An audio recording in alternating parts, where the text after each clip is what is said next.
Operation सिंदूर के बाद राष्ट्रपति मुर्मू से मिले पीएम मोदी। प्रधानमंत्री ने राष्ट्रपति को ऑपरेशन सिंदूर के बारे में जानकारी दी।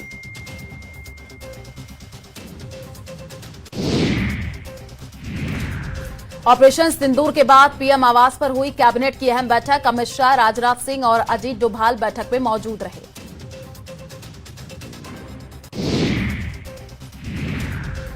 पीएम ने कैबिनेट बैठक में ऑपरेशन सिंदूर की जानकारी दी। कैबिनेट बैठक में बोले पीएम मोदी, ये करना ही था, पूरा देश हमारी तरफ देख रहा था, ये कार्रवाई देश के लिए गर्व का पल। कैबिनेट बैठक में पीएम मोदी ने सेना की सराहना की। ऑपरेशन सिंदूर के तहत पाकिस्तानी आतंकी ठिकानों पर भारतीय सेना की कार्रवाई के बाद उपजे संवेदनशील हालात को देखते हुए पीएम मोदी ने नॉर्वे, क्रोएशिया और नीदरलैंड का अपना दौरा रद्द कर दिया है। ऑपरेशन सिंदूर का सबसे बड़ा अपडेट सामने आया। ऑपरेशन सिंदूर में आतंकी मसूद अजहर के परिवार के 10 लोगों की हुई मौत। बवालपुर में मारे गए मसूद अजहर के परिवार के लोग। भारत ने ऑपरेशन सिंदूर के तहत पाकिस्तान में एयर स्ट्राइक कर 70 से ज्यादा आतंकियों को मार गिराया है। 9 आतंकी ठिकानों पर राफेल से हमला किया गया है। केंद्रीय गृह मंत्री अमित शाह 10 राज्यों के मुख्यमंत्रियों, डीजीपी और मुख्य सचिवों के साथ बैठक की। अमित शाह ने मीटिंग के दौरान जंग के हालात के बीच सुरक्षा का जायजा लिया।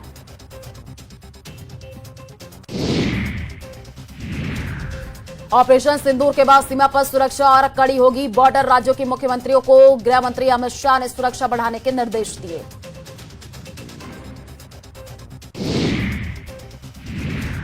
ऑपरेशन सिंदूर पर रक्षा मंत्री राजनाथ सिंह का बड़ा बयान। कहा, भारतीय सेना ने सभी का सिर गर्व से ऊंचा किया। सेना ने आतंकियों के हौसले पस्त किए। हमने मासूमों को नहीं, आतंकियों को मारा।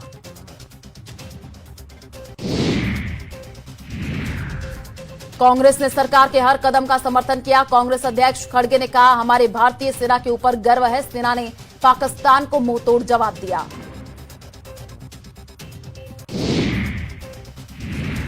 ऑपरेशन सिंदूर पर राहुल गांधी ने कहा, सेना और सरकार को कांग्रेस पार्टी और कांग्रेस कार्य समिति की ओर से पूरा समर्थन।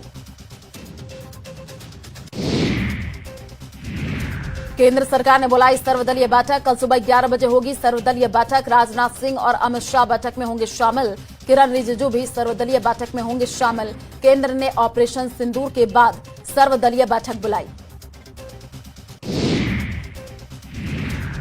मुख्यमंत्री वजरलाल शर्मा ने मॉक ड्रिल और सुरक्षा व्यवस्था को लेकर के उच्च स्तरीय बैठक बुलाई है। मुख्यमंत्री ने केंद्र सरकार से प्राप्त सभी निर्देशों को सख्ती से पालना करने के दिए निर्देश। किसी भी आपात स्थिति से निपटने के लिए प्रशासन को पूरी तरह सतर्क रहना होगा। प्रेस ब्रीफिंग के दौरान विदेश सचिव विक्रम मिस्री ने कहा, भारत का एक्शन नापातुतला, जिम्मेदारी भरा और गैर उकसावे वाला आयोजकों और फाइनेंसरों को जवाबदेह ठहराने का प्रयास था। सेना ने बताई ऑपरेशन सिंदूर की पूरी कहानी। सबसे पहले सवाई नाला मुजफ्फराबाद कैंप को उड़ाया गया। लश्कर-ए-तैयबा का था ट्रेनिंग कैंप। सवाई नाला कैंप के बाद सैयद बिलाल कैंप मुजफ्फराबाद को किया ध्वस्त। जैश ए मोहम्मद का था स्टेयरिंग एरिया, विस्फोटक का था केंद्र।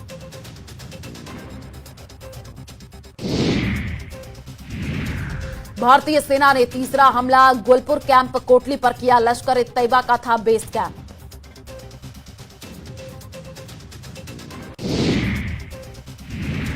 भारतीय सेना ने बरनाला कैंप भिम्बर को बनाया अपना चौथा निशाना। यहां आईईडी हैंडलिंग को होता था काम। ऑपरेशन सिंदूर के बाद पाकिस्तान में हड़कंप। पाकिस्तान में ताबूत के साथ दिखे लोग। पाकिस्तान में मारे गए कई आतंकी। भारत का ऑपरेशन सिंदूर सफल। भारत ने पाकिस्तान में 100 किलोमीटर अंदर तक जाकर किया एयर स्ट्राइक। तबाह हुए लश्कर और जैश के हेडक्वार्टर। भारत ने पाकिस्तान में घुसकर आतंकियों के 9 ठिकानों पर किया एयर स्ट्राइक। बवालपुर, मुरिदके, बाग, कोटली और मुजफ्फराबाद में आतंकी ठिकाने तबाह किए गए। पाकिस्तान अंदर तक घुसकर भारतीय सेना ने किया हमला। बवालपुर में जैश ए मोहम्मद के मुख्यालय को भारतीय सेनाओं ने किया ध्वस्त। भारतीय हमले पर पाकिस्तानी सेना कबूलनामा, कहा 6 जगहों पर 24 मिसाइलों का अटैक। मुजफ्फराबाद में बलाल मस्जिद पर हमला। पाकिस्तान के बहावलपुर में खाली कराए गए मदरसे, भारत के एक्शन के बाद दहशत में पाकिस्तान के लोग। पाकिस्तान पर हमले में सटीक हमला करने वाले हथियारों का इस्तेमाल, लोइटरिंग म्यूनिशंस से हमला किया गया। LMS को जमीन, पानी या हवा कहीं से भी किया जा सकता है लॉन्च। भारत की एयर स्ट्राइक से बौखला पाकिस्तान ने LOC मेंढर पर की फायरिंग। भारतीय सेना भी दे रही हमले का मुंहतोड़ जवाब, दोनों ओर से हो रही फायरिंग। पूरे ऑपरेशन पर पीएम मोदी नजर बनाए हुए थे। NSA अजीत डोभाल ऑपरेशन सिंदूर का नेतृत्व किया। हमलों के बाद अजीत डोभाल ने अमेरिकी NSA और विदेश मंत्री मार्को रूबियो को भी हमले की जानकारी दी। भारत के हमले में जैश ए मोहम्मद का ठिकाना मिट्टी में मिला, बहावलपुर में था जैश ए मोहम्मद का ठिकाना। भारत के हमले में मारे गए लश्कर ए तैयबा के आतंकी वकास और हस्सान एयर स्ट्राइक में मारे गए लश्कर ए तैयबा के टॉप कमांडर थे। मारे गए दोनों आतंकी।